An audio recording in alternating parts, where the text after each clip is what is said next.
The data slate hit Jake in the shoulder approximately 3 seconds after he sat down, which was actually an improvement over his last visit to the Classification Processing Center, when one had struck him directly in the forehead before he even made it through the door. He caught the tumbling device with one hand, still holding the forms he had spent 6 hours filling out in triplicate, and placed it gently on the desk in front of him. The desk groaned. It had not been designed for gentle placement of anything. It had been designed for Scorith, which meant it stood at roughly chest height on Jake and featured a surface that curved inward like a shallow bowl, presumably to accommodate their segmented underbellies when they leaned forward. Jake did not have a segmented underbelly. He had a Regulation Logistics Coordinator uniform, a laminated identification badge, and a classification error that had followed him across 3-star systems like a particularly dedicated stray cat. Rextal, the senior classification officer, stood on the opposite side of the curved desk with all 4 of his glossy black eyes fixed on the data slate Jake had just rescued from gravity. The Scorith's rust-red carapace gleamed under the harsh fluorescent lighting, and his 2 antennae were pressed so flat against his elongated skull that they had practically disappeared into the grooves of his exoskeleton. This was, Jake had learned, the Scorith equivalent of someone taking a very deep breath before delivering bad news. "You touched it," Rextal said. "It was falling. You touched the classified processing slate with your hands." Jake looked at his hands. They were still attached to his arms, which seemed like a good sign. "Was I not supposed to do that?" The blue bioluminescent lines along Vrextal's carapace seams flickered to life, pulsing gently. Behind him, a shelf unit containing what appeared to be 900 years of bureaucratic history let out a metallic groan that suggested it was reconsidering its structural integrity. "The slate," Vrextal said, his mandibles clicking with each syllable, "is now contaminated with your biometric signature. It will need to be quarantined, decontaminated, reclassified." His tail scraped across the floor, leaving a thin groove in the already gouged surface. "Do you understand what reclassification entails, human? More forms? More forms." The shelf behind Vrextal chose that moment to surrender to entropy. It did not fall so much as disassemble, each component giving up independently in a cascading wave of failure that sent crystalline data cores, physical documents, and what appeared to be someone's lunch container tumbling toward the ground. Jake stepped left. A data core the size of his fist whistled past his ear. He stepped right.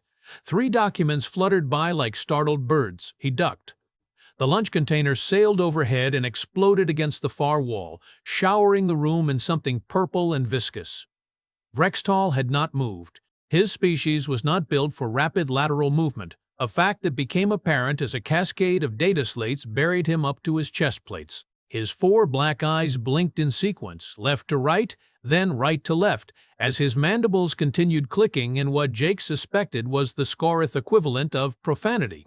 "I am going to need a supervisor," Rextal announced from beneath the pile. "Would you like help getting out of there first?" "That would require you to touch classified materials." "Right." The door behind Jake slid open with a pneumatic hiss that sounded distinctly unhealthy, revealing Chitara, the junior administrative clerk. She was smaller than Vrextal, her carapace a paler shade of rust that bordered on pink, and her bioluminescent stress lines were already glowing so brightly that she cast visible shadows on the walls.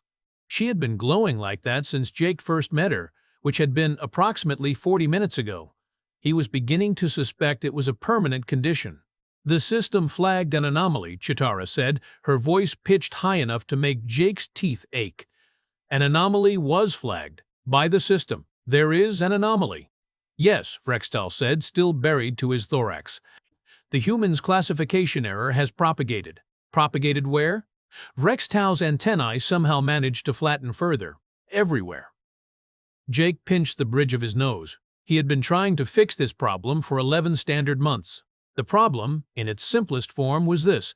When he had first been registered in the Galactic Coalition's personnel database, someone had entered his occupational classification as civilian, rather than logistics coordinator, military adjacent, security clearance level 4. The difference mattered. A logistics coordinator with security clearance could access supply manifests, coordinate troop movements, and requisition equipment. A civilian could access the commissary menu and a complaints form. Jake had filled out the complaints form 18 times. Each submission had generated an automated response, thanking him for his interest in the Coalition's feedback program and inviting him to participate in a customer satisfaction survey. "When you say everywhere," Jake said slowly, "what do you mean exactly?" Chitara's stress lines pulsed so rapidly they appeared solid. "The reclassification request you submitted on Theta Station was processed incorrectly. Instead of changing your status from civilian to military adjacent, the system interpreted the request as a confirmation of your civilian status. It then pushed that confirmation to every database you had been entered into." "Which is how many databases?" 47. Jake absorbed this information. "And how many of those databases now list me as a civilian?" 47. "All of them. All of them." The shelf unit that had not yet collapsed made a sound like a dying animal. Jake moved 2 steps to his left without looking, and a drawer full of styluses crashed into the spot where he had been standing. "Can you unpropagate it?" he asked. Rextal's mandibles clicked in what might have been laughter, or might have been the early stages of a stress-induced seizure. "Unpropagate is not a word that exists in Coalition Standard." "Then, can you fix it?" "Fixing it would require filing a correction of erroneous classification form with each of the 47 databases independently. I can do that. Each form must be notarized by an official from the originating database. I can travel. Several of those databases are maintained by departments that no longer exist." Jake waited. There was always more. "Additionally," Vrextal continued, finally extracting one arm from the pile of data slates and using it to gesture vaguely at the ceiling, "your file has been flagged by the military garrison on this station." "Flagged for what?" "I do not know. The flag itself is classified." "The flag about my classification is classified?" "Yes. And my classification is civilian?" "Yes." "So a civilian classification flag is classified from civilians." Vrextal's 4 eyes blinked in sequence again. "The system," he said slowly, "is very thorough." The healthy door chose this moment to malfunction, sliding halfway open and then jamming with a mechanical shriek. Through the gap, Jake could see a corridor filled with Scoreth moving in what appeared to be controlled panic, their bioluminescent lines creating a flowing river of blue light. Chitara made a sound that was half whistle, half scream. "The garrison has issued a lockdown notice." "What does that mean?" "It means," Rextal said, finally pulling himself free of the data slate pile and shedding several carapace flakes in the process, "that Commander Thornax wants to speak with you." Jake did not know who Commander Thornax was, but the way both Scoreth's stress lines flared suggested it was not someone who handled minor paperwork discrepancies. "Can I just fill out another form?" "You are beyond forms now, human." The broken door gave up entirely, collapsing inward with a crash that sent Chitara scrambling backward, her tail knocking over a waste receptacle that spilled its contents across the floor. Jake stepped over the rolling debris without breaking stride, a skill he had developed over 11 months of interacting with Scoreth infrastructure. "The Records Archive Vault," Rextal said, following Jake into the corridor at the lumbering pace his species was restricted to. "We need to access your original entry file. If we can prove the error originated from a system glitch rather than user input, the garrison might accept a simplified correction protocol." "There's a simplified protocol?" "There's a theoretical simplified protocol. No one has ever successfully completed it." "What happens to people who try?" Vrextal's mandibles clicked. "They get reclassified." "As what?" "Pending." The corridor was chaos. Scoreth officials moved in both directions, their heavy tails leaving grooves in the floor as they rushed to destinations that seemed entirely unclear. Several of them were carrying data slates stacked so high they could not see over the top. One was attempting to drag a filing cabinet that was clearly not designed to be dragged, creating a screaming metallic protest that harmonized with the station's alarm system. Jake had not noticed when the alarm started. It was possible it had been going the entire time. "This way," Chitara said, her voice barely audible over the din. She darted left into a side passage that was half the width of the main corridor, and featured lighting that could generously be described as experimental. Every third light fixture was dead. Every fifth was flickering. The remaining ones cast shadows that made the walls appear to be moving. "Is the archive far?" Jake asked. "3 levels down. And the elevator?" "Out of service." "Since when?" 40 years. Jake absorbed this. "The stairs? Emergency access only." "This seems like an emergency." Chitara's stress lines pulsed. "Administrative emergencies do not qualify for emergency stair access." "What qualifies?" "Fire, hull breach, invasion." "Not classification errors?" "Classification errors qualify for standard processing queues." "How long is the standard processing queue?" "Currently 18 months. They had reached a junction where the side passage split into 3 equally uninviting options. Chitara took the leftmost path without hesitation, her smaller frame navigating the cramped space with ease. Rextal followed, his broader carapace scraping against both walls simultaneously and leaving rust-colored scratches on the paneling. Jake followed them both, ducking under a pipe that had no business being installed at head height and stepping over a puddle of something he chose not to identify. "The archive vault is through maintenance access," Chitara explained, her voice echoing in the increasingly narrow passage, sublevel 3. "The main entrance has been sealed since the incident." "What incident?"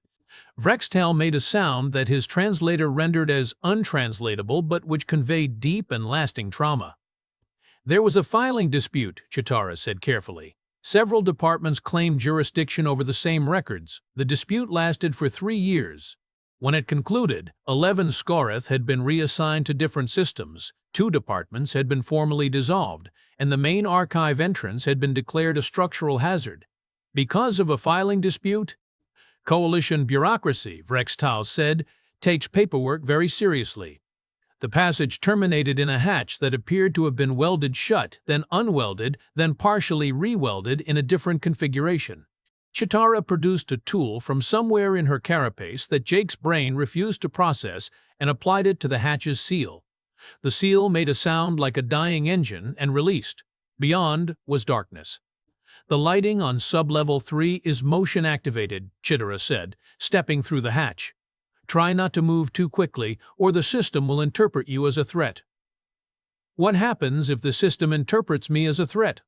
"Automated containment protocols." "Which are?" "Foam." Jake followed her into the darkness. After 3 steps, lights flickered on around them, revealing a vast chamber filled with towering shelves that stretched up into shadows too deep for the inadequate lighting to penetrate. Each shelf was packed with crystalline data cores, their surfaces catching the dim light and refracting it into thousands of tiny rainbows. Under different circumstances, it might have been beautiful. Under these circumstances, Jake noticed that approximately 1 in 4 shelves was leaning at an angle that suggested imminent collapse. "Your original file," Vrextal said, consulting a data slate he had produced from somewhere, "is located in Section 47, Row 93, Position Delta." "How far is that?" "Approximately 200 meters. Through the unstable shelving." "The shelving is rated for standard use." "Is this standard use?" Vrextal's antennae twitched. "No." They began walking. Jake developed a rhythm of movement that involved listening for structural complaints, identifying which direction they were coming from, and positioning himself to be somewhere else when the complaints became collapses. It was, he reflected, not unlike his job as a logistics coordinator. If he were still classified as a logistics coordinator, which he was not, because he was a civilian. "There," Chitara said, pointing with one claw-tipped finger at a shelf that was leaning approximately 15 degrees off vertical. Section 47. "Is it supposed to lean like that?" "It is rated for up to 20 degrees of deviation." "That's very specific." Scoreth engineering is very precise. Jake approached the leaning shelf carefully. Row 93 was near the top, accessible only by a ladder that appeared to have been constructed from the same materials as the shelf and inspired the same confidence, which was none. "Position Delta," he muttered, climbing. The ladder creaked with each step in a way that felt intentional, as though it were trying to communicate something important about his life choices. He found Position Delta. He found the crystalline data core that contained his original registration file. He reached for it. The shelf moved, not collapsed, moved. The entire structure shifted approximately 3 inches to the left, accompanied by a grinding sound that echoed through the vault like mechanical thunder. "That's not supposed to happen," Chitara said from below, her stress lines now casting enough light to read by. Jake grabbed the data core and descended the ladder at a speed that would definitely have triggered the motion-activated threat response if the lighting system had been paying attention. He hit the ground as the shelf shifted another 3 inches, this time accompanied by the distinctive sound of crystalline data cores beginning to slide. "Run," Vrextal said. They ran. Or rather, Jake ran. The Scarith moved as quickly as their biology allowed, which was a kind of urgent lumbering that covered ground more effectively than it appeared to while leaving deep gouges in the floor. Behind them, Section 47 surrendered to gravity. The collapse triggered Section 46. Section 46 triggered Section 45. The cascade continued in a domino effect that would have been impressive if it were not also directly pursuing them. Jake tucked the data core under his arm and sprinted. Crystalline shards bounced off his back. Dust filled the air. The emergency lighting strobed in a pattern that suggested even it was panicking. They reached the hatch. They tumbled through. Chitara slammed it behind them, just as the avalanche of records reached their position, the impact denting the metal inward by several inches. "Well," Vrextal said, his bioluminescent lines pulsing so rapidly they appeared to be vibrating, "that was Section 47 through Section 12. Gone? Comprehensively." Jake looked at the data core in his hands. "But I got the file." "You got a file." "My file." "Theoretically." Chitara's data slate chirped. She looked at it, and her stress lines somehow grew brighter still. "The garrison has escalated their request. Commander Thornax is no longer asking to speak with you." "What is he doing?" "Demanding." "What's the difference?" "Asking involves optional compliance. Demanding involves armed escort." As if on cue, the junction at the end of the passage filled with the silhouettes of 4 Scorith in military carapace armor. Their bioluminescent lines were a deep, threatening blue, and each of them held weapons that Jake recognized from his logistics work as Category 3 deterrents, which was coalition terminology for devices capable of removing walls. "Terran designation Jake," the lead soldier announced, his mandibles clicking with mechanical precision. "You are required at the Garrison Command Center immediately." "Can I file a form first?" The soldier's 4 black eyes did not blink. "You can file a form from detention." "Am I being detained?" "That depends on your classification." "I'm a civilian." The soldier consulted his own data slate. His stress lines flickered. "Our records indicate you are also an unregistered combatant." "That's not possible. I'm classified as civilian." "Yes, and also as unregistered combatant. Those are contradictory." "Yes." Jake looked at the data core in his hands. He looked at the armed soldiers. He looked at Vrextal and Chitara, both of whom had achieved stress glow levels that could probably be seen from orbit. "Commander Thornax," he said slowly, "is going to want an explanation." "Commander Thornax," the soldier replied, "is going to want many things." The military garrison command center had been designed by someone who believed that intimidation was a function of architecture. Every surface was angular. Every light source was positioned to cast dramatic shadows. The walls were lined with weapons that Jake suspected were ceremonial but could not confirm because several of them were pointed in his general direction. Commander Thornax stood behind a tactical display table that flickered with holographic representations of things Jake was probably not cleared to see. The commander was massive even by Scorith standards, his scarred carapace a deep burgundy that spoke of age and violence. One of his antennae was missing entirely, leaving a jagged stump that twitched occasionally as though remembering what it used to do. His bioluminescent stress lines were not pulsing. They were solid, bright, continuous. Jake had never seen a Scorith with continuous stress glow before. He found it significantly more unsettling than the pulsing variety. "Sit," Commander Thornax said. Jake looked at the chair provided. It was Scorith designed, which meant it featured a curved back to accommodate carapace and a cutout for tail passage. For a human, it would function approximately like sitting on a very uncomfortable toilet. He sat anyway. The chair made a sound of protest that suggested it had not been expecting his weight distribution. Jake shifted. The chair shifted with him. He stopped moving before the relationship between them could deteriorate further. "You are classified as civilian," Commander Thornax said. "Yes, you are also classified as unregistered combatant.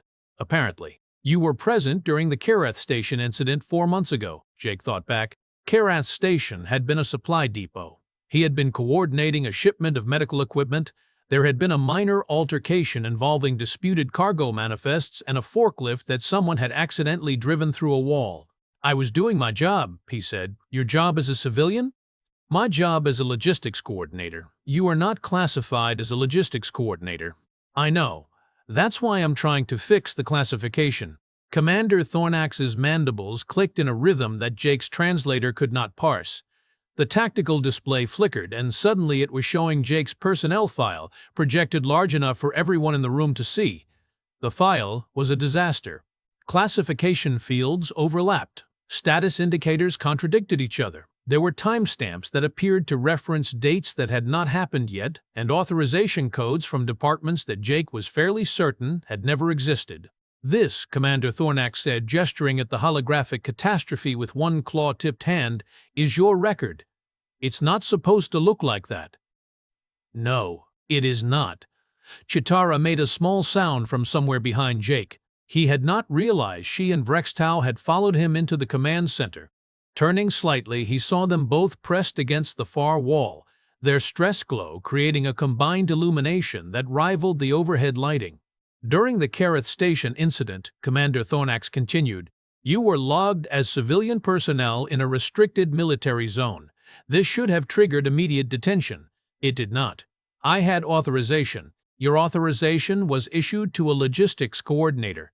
You are not classified as a logistics coordinator. Therefore, the authorization was invalid. Therefore, you were trespassing. Therefore, you should have been detained." "But I wasn't." "No. Because the system also had you flagged as military adjacent due to a secondary classification error that originated from your initial registration on Theta Station." Jake felt a headache forming. "So I was both unauthorized and authorized simultaneously. And no one noticed?" "The system noticed. The system created a flag.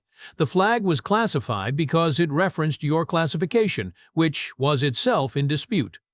The classified flag then triggered a security review, which could not be completed because the reviewer did not have clearance to access classified flags about disputed classifications."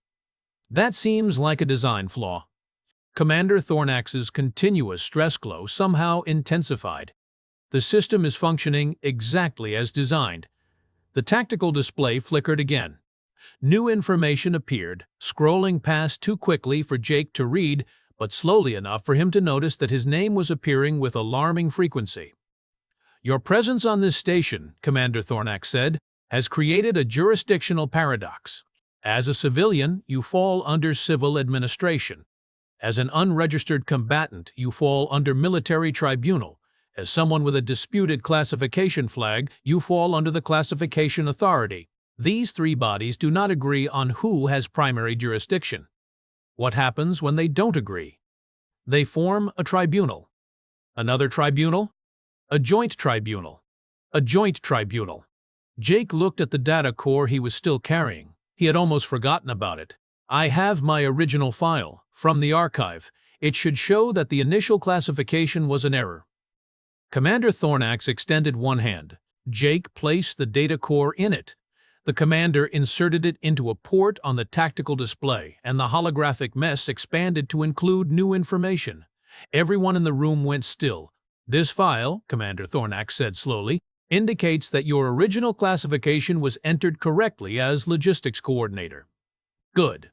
It also indicates that the classification was changed to civilian by an authorized administrator 3 days after your initial registration." "What? Who changed it?" "The administrator code is no longer in the active database."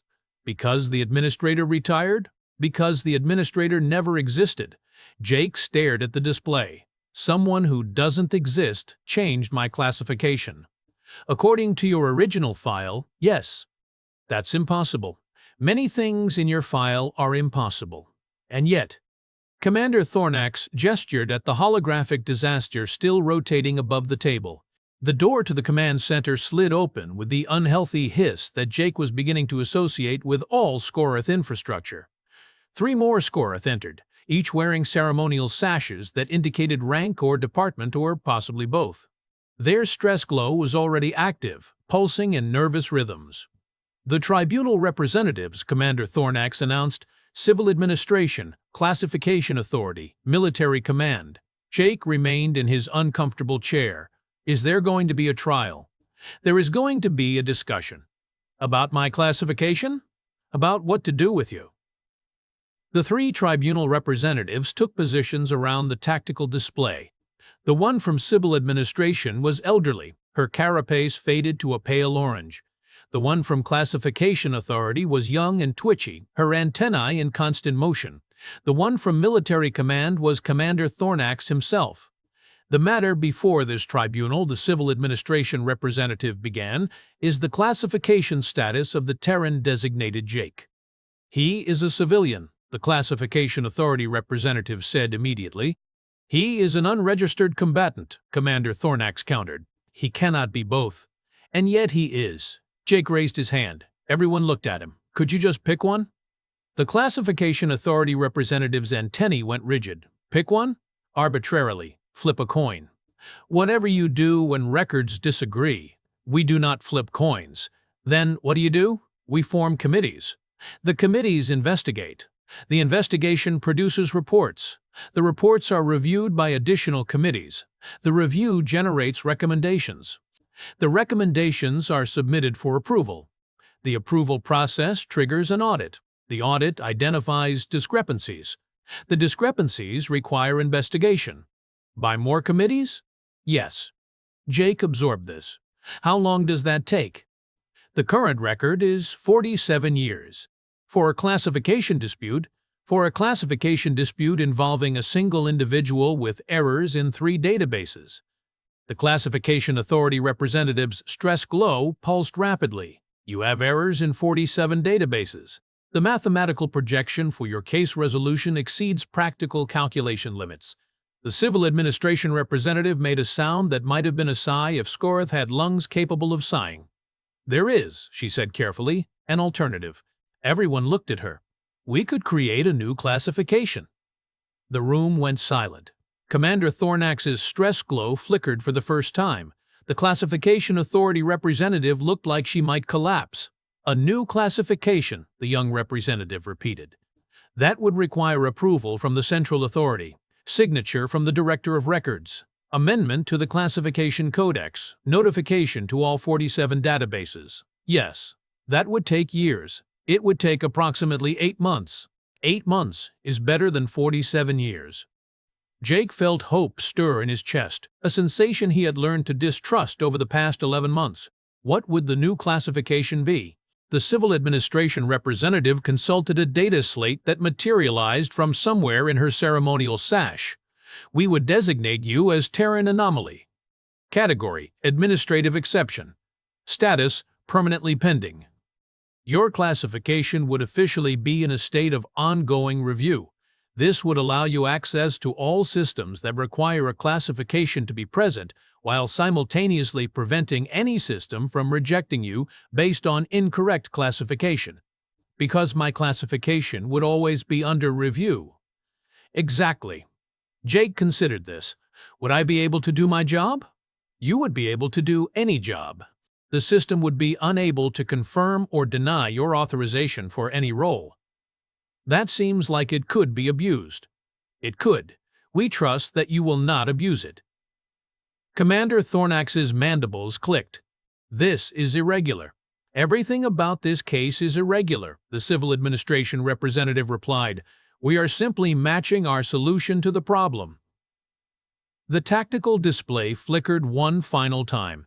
Jake's personnel file, the holographic disaster that had followed him across 3-star systems and 11 months of bureaucratic nightmare, compressed into a single line of text. Classification: Terran Anomaly, Administrative Exception, Status: Permanently pending. All in favor? The Civil Administration representative asked. 3 hands rose. Commander Thornax's rose last and most reluctantly, but it rose. The tribunal has reached a decision. The Terran-designated Jake is hereby classified as Terran Anomaly. This classification is effective immediately and retroactively, applying to all 47 databases currently containing his records. Jake stood up from the uncomfortable chair. It made a sound of relief. Does this mean I can leave? You can leave. And do my job? You can do any job. What if someone questions my authorization? Commander Thornax's stress glow had finally begun to pulse normally again. You show them your classification. They will see that it is under review. They will assume someone else is handling the problem. They will let you pass. Jake walked toward the door. He paused at the threshold, turning back to face the assembled Scoreth officials, all of whom had stress glow patterns that would probably take weeks to fully subside. "Thank you," he said, "for not making me fill out another form." Commander Thornax's mandibles clicked. "There will be forms. Of course there will. Approximately 230 forms. When are they due?" "They are due when your classification review concludes, which is never. Your classification is permanently pending." Jake smiled. It was the first genuine smile he had managed in 11 months of fighting coalition bureaucracy. "So the forms are due never." "Technically, yes." He walked out of the garrison command center past the armed guards who no longer seemed certain whether they should stop him, through corridors filled with Scoreth whose stress glow flickered with confusion as they checked their data slates and found a classification that explained nothing while authorizing everything. Behind him, he heard Commander Thornax's voice one final time. "Someone update the training manuals. We have a new classification category." And somewhere in the depths of the Coalition's administrative systems, 47 databases simultaneously updated to reflect a truth that everyone had been forced to accept. Some problems could not be solved. They could only be reclassified. Jake returned to the Classification Processing Center 3 weeks later, not because he needed anything, but because he wanted to see if the place had recovered. It had not. Rextal was still buried in data slates, though a different pile than before. Chitara's stress glow had faded from blinding to merely concerning. The shelf that had not collapsed during his first visit had finally given up and lay in pieces across the floor. "You," Rextal said, his 4 black eyes tracking Jake across the room. "You came back. I brought lunch." Jake held up a container. "Figured I owed you for the archive vault. You destroyed sections 12 through 47. Technically, gravity destroyed them." Rextal's mandibles clicked. His antennae twitched. His bioluminescent lines flickered once, then went dark. Jake realized, with some surprise, that this was the Scoreth equivalent of laughter. "Terran anomaly," Rextal said. "The first of your kind, hopefully the last. Unlikely. Your species has a talent for breaking systems that were never designed to accommodate you." Jake set the lunch container on the curved desk. It immediately slid toward the floor. He caught it. "Yeah," he said, "we really do.